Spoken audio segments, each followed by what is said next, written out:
Estimados amigos de nuestro canal YouTube, estamos ahora en nuestra fase de entrevistas y tenemos a una invitada muy especial. Ella es Carmen Saravia, que la tenemos aquí con nosotros. Gracias por su gentileza, su amabilidad de aceptar la entrevista.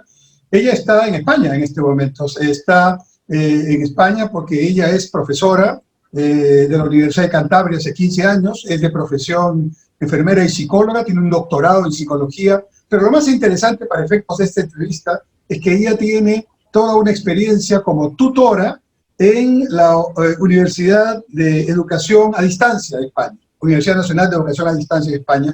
Y ese es el tema que vamos a tratar, la educación a distancia o la educación continua, como se llama en algunos de los países de aquí de América Latina, que resulta muy pertinente en términos de un tiempo de cambio, donde si algo debe cambiar para bien es la educación.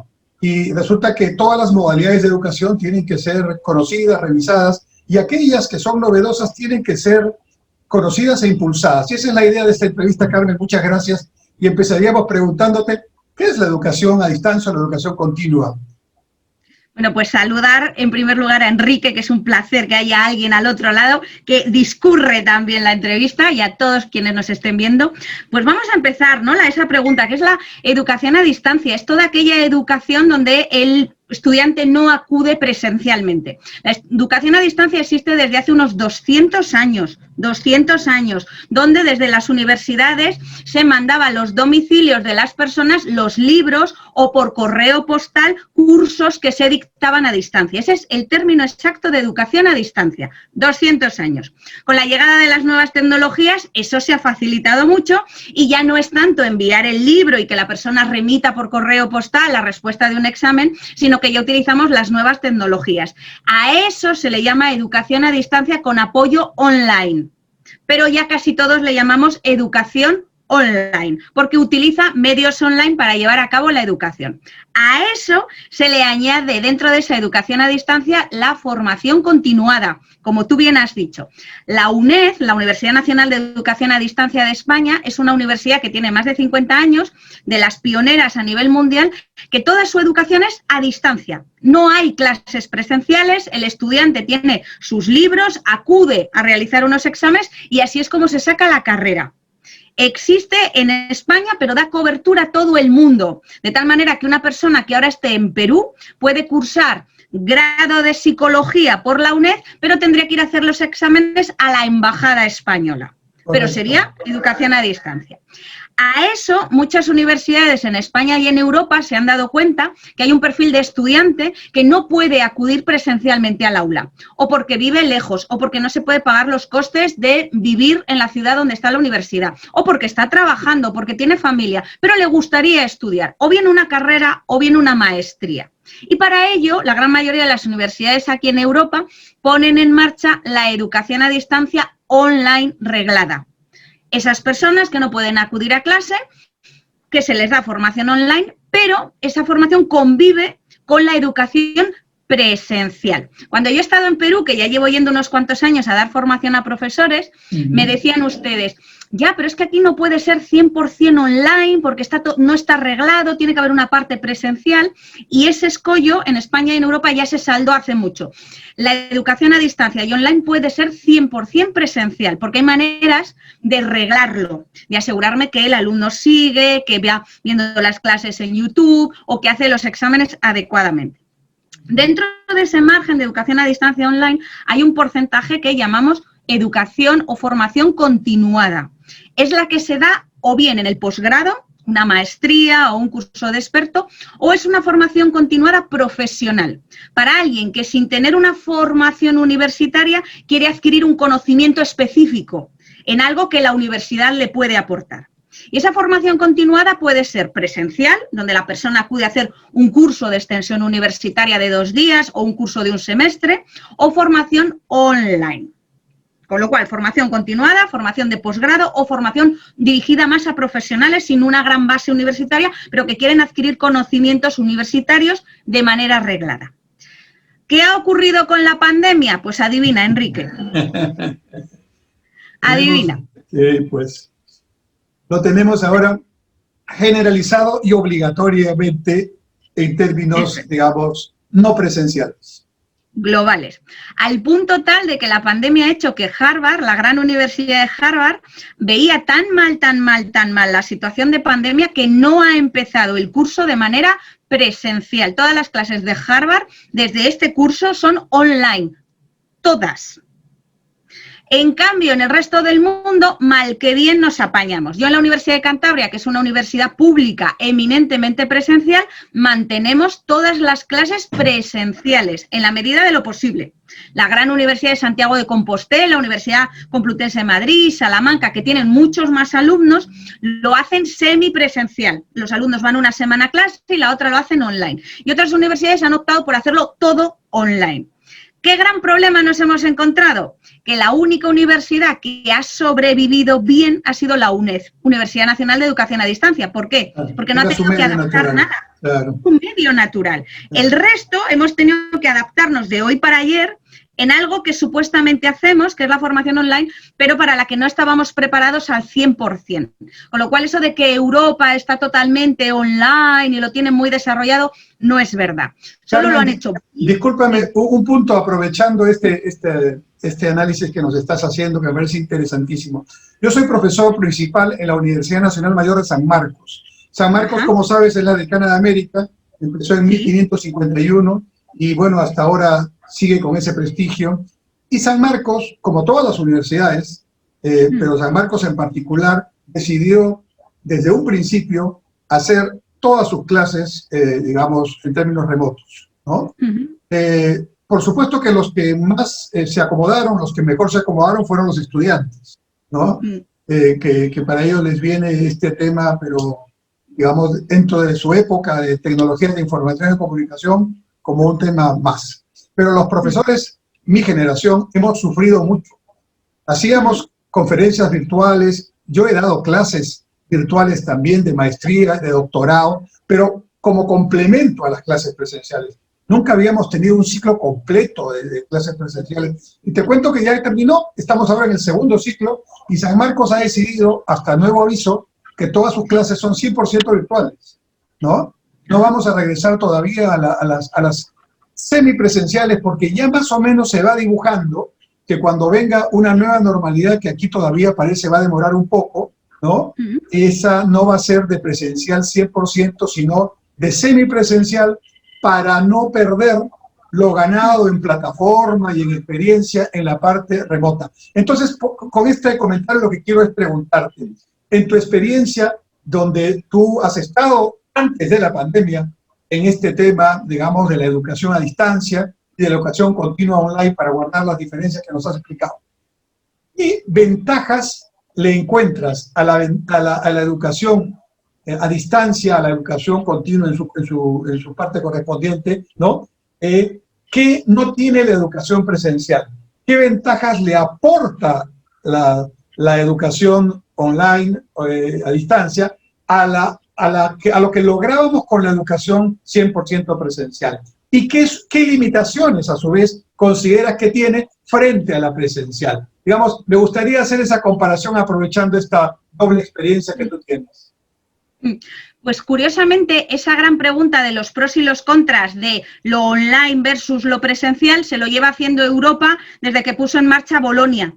Bolonia decía que una de las competencias que tenían que adquirir estudiantes y profesores son las competencias digitales que nos permita manejar la tecnología con soltura para aplicarlas a cualquier ámbito de la vida y profesional. Una de las grandes ventajas que tiene la presencialidad es que permite sobre todo desarrollar competencias blandas que en mi ámbito, que doy clase en enfermería, son muy importantes. Si yo tengo delante al alumno y puedo educarle para que aprenda a poner un vendaje o hacer una buena entrevista, difícilmente voy a poder hacer eso online, con lo cual la adquisición de determinadas competencias, sobre todo más técnicas o blandas, lo hace lo presencial. Grandes ventajas que tiene el online, que llego a un mayor número de estudiantes, que puede utilizar mecanismos mucho más interactivos y divertidos para que los alumnos de hoy, que son una generación muy digital, aprenden mucho mejor utilizando un lenguaje que les es relativamente conocido. Con lo cual, lo que dijo Bolonia fue que lo ideal era mantener la filosofía de cada universidad eminentemente presencial, la San Marcos. Yo tuve la suerte de estar el año pasado dictando ahí un taller bachiller, es una gran universidad y queda muy claro que es la decana de América, porque lo demás lo lleva con orgullo, con lo cual tiene una gran semilla de presencialidad. Pero esa presencialidad tiene que convivir con los nuevos tiempos, con lo cual lo online no es que lo sustituya, es que tiene que ser complementario. Estamos empezando a ver que aquellas universidades que dictan todo exclusivamente online están teniendo dos problemas importantes. Uno de ellos es la dificultad en la evaluación. Cuando yo evalúo a los chicos y no es un examen presencial, tengo que desarrollar mecanismos muy complejos tecnológicos para asegurarme que sea el chico el que está haciendo el examen. Con lo cual, la evaluación aún no la hemos definido bien. De hecho, la UNED sigue haciendo los exámenes de manera presencial. El alumno tiene que venir al centro para hacerlo. Aún no hemos desarrollado un buen mecanismo. Tienen buenos mecanismos Harvard, Cambridge, porque son capaces de, por telemetría de rostro, saber que quien está delante de la cámara está haciendo el examen. Entonces, ahí todavía hemos patinado. Y dos, que lo online engancha mucho menos que lo presencial. Cuando yo a los chicos les digo que escojan entre quedarse en casa y venir a clase, la entrevista que se hizo en España, todos prefieren ir a clase. ¿Por qué? Aparte de socializar, porque se ven unos a otros, ven a sus colegas, a sus panas, ellos quieren ir a clase, mejor que estar en casa. En casa no se concentran, tienen muchos distractores, los padres, los hermanos pequeños, tienen dificultades de acceso con internet. No tienen laptop, de hecho en las universidades hemos tenido que poner puntos de internet y laptop, con lo cual hasta que no se salve ese escollo, esta formación exclusivamente online va a generar deficiencias que ya resolveremos cuando podamos volver. Así que lo que se están planteando hoy es, lo online no lo podemos perder, pero lo tenemos que hacer complementario a lo presencial. Y un pequeño matiz de algo que has dicho, que se lo oigo a muchos profesores mayores, claro, es que ya llevan muchos años. Yo soy una jovencita a tu lado, ¿no? Sí. Eso es experiencia, yo lo valoro cuando decís, no es que ya somos muy mayores para las tecnologías. Pues curiosamente, en el estudio que se ha hecho en España sobre quién ha tenido más dificultades para adaptarse a lo tecnológico, si profesores o chicos, han tenido más dificultades los chicos, no nosotros. Por extraño que parezca. Damos por sentado que los estudiantes son nativos digitales porque se manejan en YouTube, en TikTok, en el Instagram, pero no tienen competencias digitales cuando yo les pido que conviertan un archivo Word en PDF. No saben. O cuando les digo, por favor, mándenme la tarea y te hacen una foto JPG horrible con el móvil y no saben, no conocen el Teams, no conocen la herramienta digital. Aquí estamos usando, perdona que te interrumpa, aquí estamos usando la plataforma Google Teams y Google Classroom, ¿no? Google Meet y Google Classroom. Y lo que ocurre es que cuando tienen que hacer un documento en documento de Google, pues en realidad se les hace un problema complicado. No saben. ¿Pero por qué no saben? Pues porque nadie les ha enseñado. Entonces damos por sentado que los chicos saben y no es verdad. Con lo cual tenemos que aprender a la par. Cuando la universidad se lanza a poner Google Classroom, nosotros tenemos Moodle y damos todas las videoconferencias por Teams o por Zoom. Y yo, como profesora, me ha costado un triunfo saber cómo va el Teams o el Google Meet y doy por sentado que el chico sabe y resulta que no sabe. Con lo cual, lo primero que tenemos que hacer es enseñarles la herramienta. Son rápidos cogiéndolo. Pero las universidades nos equivocamos al creer que los chicos dominan lo online. No es verdad. Dominan su parcela de conocimiento, que es Instagram, TikTok, YouTube, pero no dominan las herramientas que tú y yo. Con lo cual, ahora se han dado cuenta muchas universidades que igual que nos dan formación a los docentes, que a vosotros os habrán dado, formación sobre cómo manejar Google Classroom, Teams, se la está dando también a los estudiantes, para que todos adquiramos competencias digitales. Así que las universidades no tienen que olvidar la formación digital a los chicos. Aquí se nos dio a los profesores 2 meses de preparación. El ciclo demoró en empezar porque teníamos que prepararnos y para ser sincero nos costó un poquito, ¿no? Ahora lo manejamos, pero hace 6 meses atrás era un verdadero problema para muchos. Ahora lo manejamos. Pero los chicos también tuvieron su entrenamiento, pero mucho más corto. El de ellos duró 1 semana, ¿no? Pero efectivamente, por ejemplo, un problema que hay en Perú, para ponerlo en contexto, es que efectivamente el nivel de penetración del Internet es complicado, sobre todo en las zonas alejadas. El último censo en Perú de hogares, que fue el ENAJO del 2019, estableció que en promedio solo el 40% de hogares en el Perú, ¿no? Tenían internet en casa, ¿no? Entonces, muchos de mis estudiantes que no los tengo en Lima, los tengo en provincia, es una ventaja que no podrían tener. Tengo un estudiante, digamos, que tuvo que pasar por una operación y está siguiendo su curso, su semestre normal, porque, bueno, esa es una ventaja, por ejemplo, no tiene que ir físicamente. Es una gran ventaja, claro que sí. Pero muchos de ellos tienen problemas de conectividad, ¿no? Muchos de ellos efectivamente siguen la clase por un celular, ¿no? Con las limitaciones que eso puede tener en ciertos aspectos. Ahora, pero Carmen, se nos vienen tiempos disruptivos. Entra la tecnología 5G en pocos meses. Todos los países la vamos a tener, al margen de este lío entre Huawei y los norteamericanos, ¿no? Vamos a tener mayores velocidades, ¿no? Menor latencia entre punto y punto, vamos a tener mayor interconectividad, o sea, la Smart City y todo lo que hemos hablado sobre estos temas empiezan a ser posibles ya en corto tiempo por eso. Y se nos viene, no sé, con tan poco tiempo, no creo, pero se nos viene en unos años el tema cuántico, ¿no? Y entonces allí realmente vamos a estar explosionando desde el punto de vista de las tecnologías, lo que me hace pensar, estando de acuerdo contigo, que hay que buscar una combinación, ¿no? Pero yo quiero apelar a tu formación de psicóloga para un tema que a mí como experiencia de estos meses de novedad en la enseñanza, tengo, ¿no? Una de las cosas que yo siempre he apreciado de mi presencia en clase con los estudiantes, donde yo aprendo muchísimo, ¿no? O sea que el profesor creo que aprende tan o más que los estudiantes, es cuando los miro, los puedo observar, los miro a los ojos, ¿no?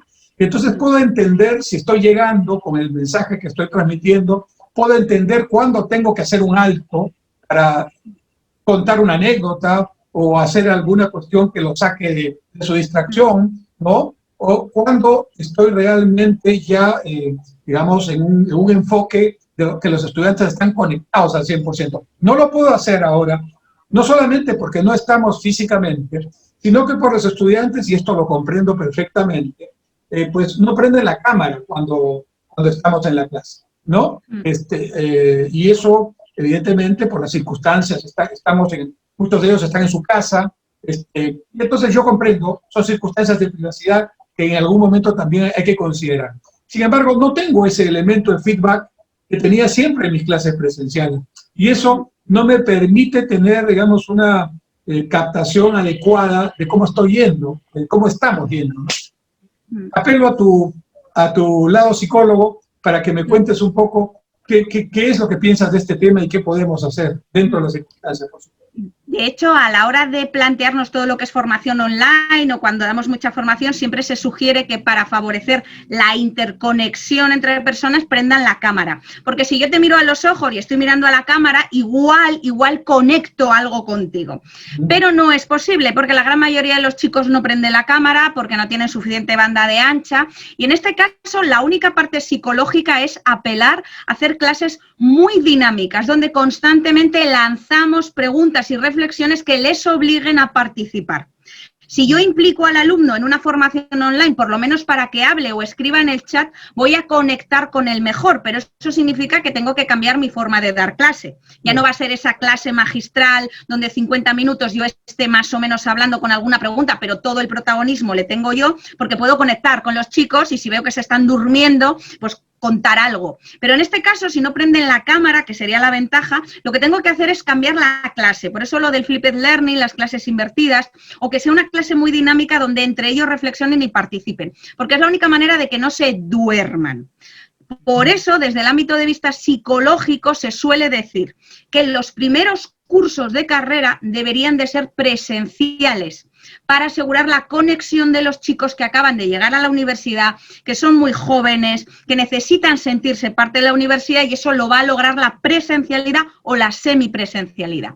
Y dejar la parte de formación continua más online para los cursos superiores o para el posgrado y el doctorado. Porque normalmente la persona que hace una maestría y un doctorado tiene un interés particular por sacárselo, con lo cual, aunque el profesor sea muy aburrido, telemáticamente, ellos van a tener interés. Mientras que a quien nos tenemos que ganar nosotros es a los chicos de primero y de segundo curso, que son los más perdidos, y esos, usar la tecnología pero solo como complemento. Esos son los que se benefician de la presencialidad. Y si no podemos hacer presencialidad, tenemos que hacerlo muy interactivo. Si no me implicas, no formo parte de la clase. Es como si estuviese viendo un vídeo de YouTube que adelanto y paro cuando quiero y cojo lo que quiero. Así funciona el cerebro. Si me aburro y no me conectas, desconecto.